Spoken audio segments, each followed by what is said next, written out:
really want to give you your flowers. Just to see how you move, just to see your spirit in person. I have so much respect for you. Nurse Haskins, you are the truth. So it's really interesting.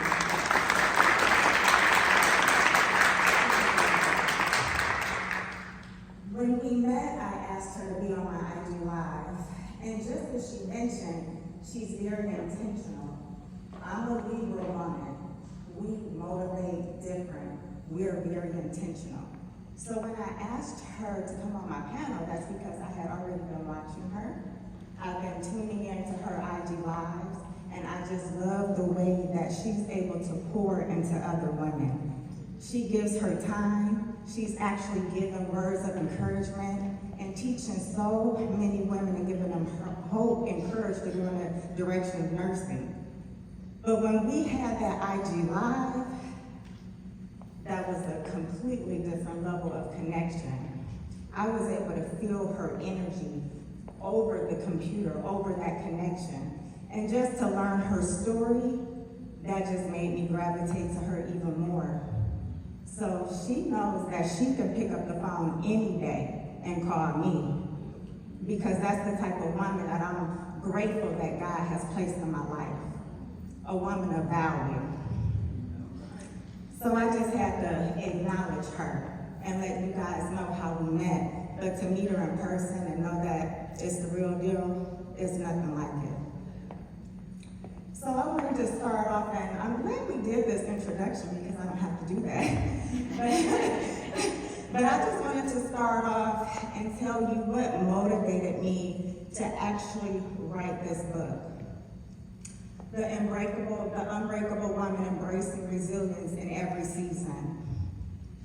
I decided to write this book because initially I wanted to provide resources for the community, resources for nursing. I'm a parent of a child with special needs, and I know the barriers that I've encountered. My daughter is 18, but honey, it was 18 long, hard years, trust me. But trying to find resources, it was like going through a needle in the haystack. Very difficult.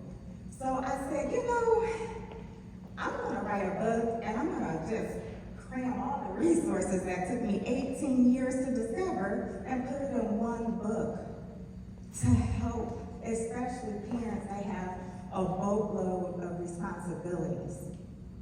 But when I started writing, I said, ooh, this is so therapeutic. And by the way, if you've ever been through anything, God will tell you when to move. Transparency gives you power. And I didn't realize that. But being more seasoned in life, I understand my power. And I know that my journey consists of helping other women. And it's not just in one section. Just like she said, don't limit yourself. It's about helping women that have children with special needs. It's about people who are being stuck in their place in life where they feel like they don't know where to go next. It's about being in a tunnel and not being able to see the light at the end of the tunnel. It's about building a community. It's about helping people. You don't have to know someone to say, you know what? I'm gonna speak your name in a room of people that you don't even know. That's power of connection, and that's power of building a community. So let's backtrack here. I am from the streets of Detroit.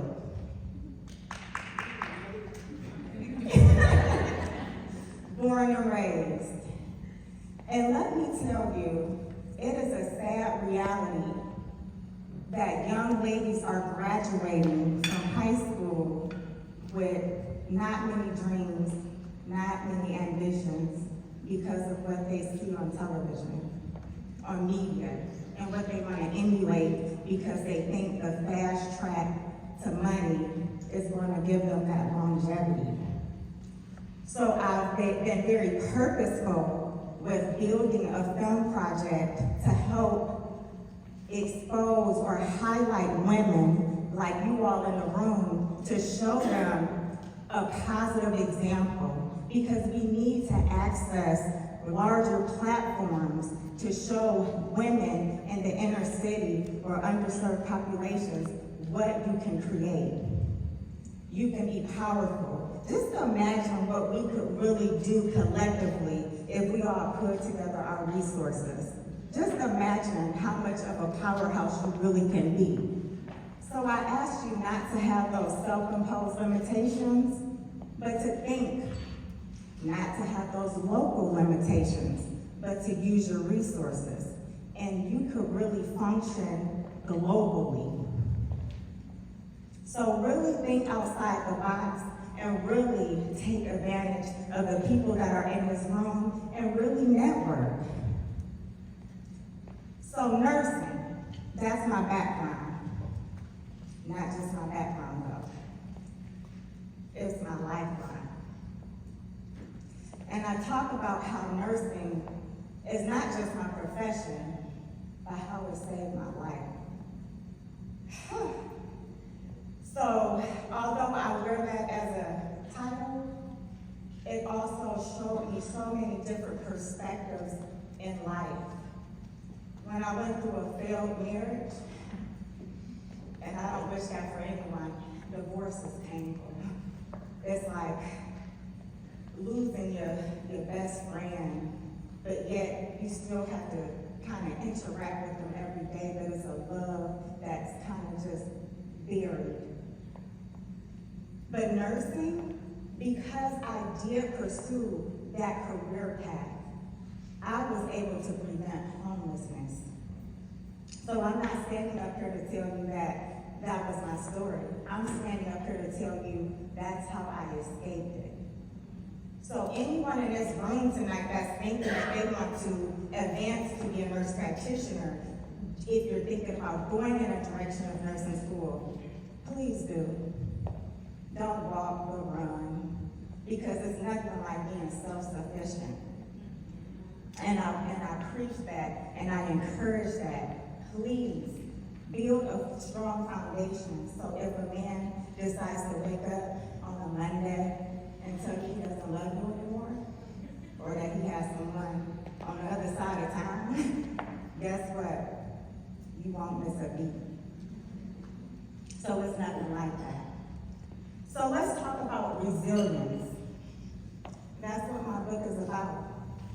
Some things that I really encountered in life, and I realized the level of resilience. So I talk about my child having autism.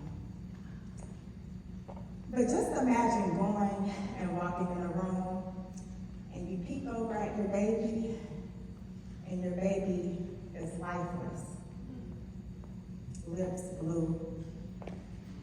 That was my child. When I looked at her, and her father grabbed her and ran, we looked right around the corner from the hospital. And as soon as he hit the doors, she started screaming and crying. That was one of my realizations of God's power. That was one of my realizations that I was supposed to be able to speak about those situations that gave me my resilience. But just imagine you going to work and you're just preparing for a speech. You go, ha! You wake up in a hospital and that's a gunshot wound. And this is just an example of another woman that was resilient. And that was the U.S. Congressman, Ms. Gifford. And she went through that tragedy and went on to be one of the largest leading advocates for gun control. So just to really let that digest and marinate. Just like Proverbs 17:22 states, a cheerful heart is good medicine, but a crushed spirit dries up the bones. So be very purposeful with what you do with your life and your decisions. You're not going to be perfect, but it's how you become resilient and you bounce back from what you go through in life. You keep living. You're going to go through situations. That's why I don't value material things. Because I would much rather have love. I would much rather have service. I would much rather be able to change the trajectory of someone's life. I adopted my twin cousins. Their mother passed away. Their dad was murdered in a car in Detroit. And I decided, I'm not going to let them go into foster care. I'm going to take them in and show them that regardless of their situations, you too can overcome whatever barrier that comes your way. So today, I challenge you to live fearless. Regardless of what you go through in your life, know that you can give God the glory, and He will guide you through whatever turmoil you go through in life. So I tell you today, you are all unbreakable.